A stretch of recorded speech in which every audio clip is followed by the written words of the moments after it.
Did you know that French people do not buy a home the same way Americans do? Well, in France, a notary, notaire, plays a central role in the transaction. They are government appointed officials who handle the legal aspects, ensure compliance with French law, and finalize the sale. The buyer and seller often share the same notary, and the process is very formalized.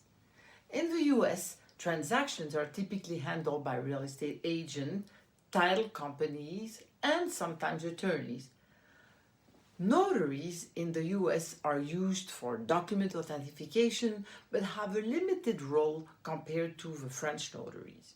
The process is more agent driven and less centralized. In France, home inspections are not as common or mandatory.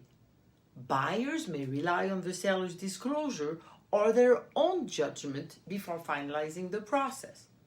In the US, a home inspection is a standard and critical step in the buying process.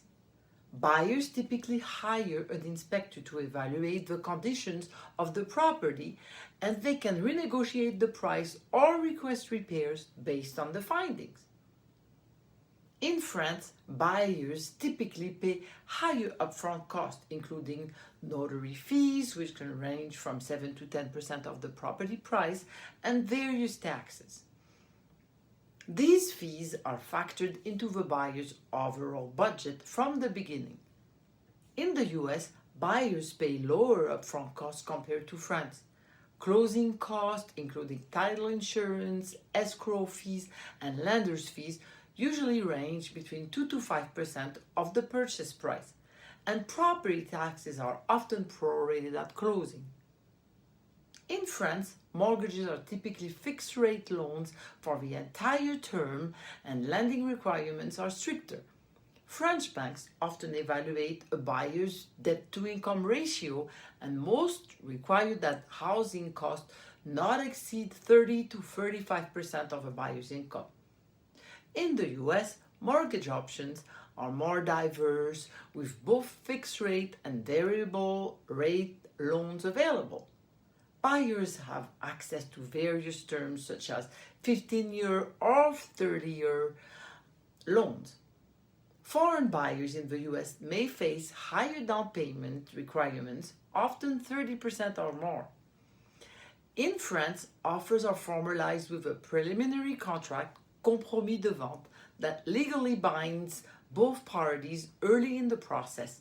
Negotiations tend to be more reserved and formal. In the US, process is often more dynamic and competitive. Buyers submit offers via real estate agent, which may include contingencies such as financing and inspection.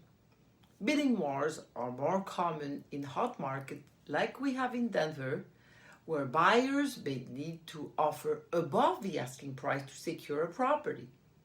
These cultural differences highlight how home buying practices and expectations may vary significantly between the two countries, requiring adjustments for buyers negotiating and navigating the real estate market.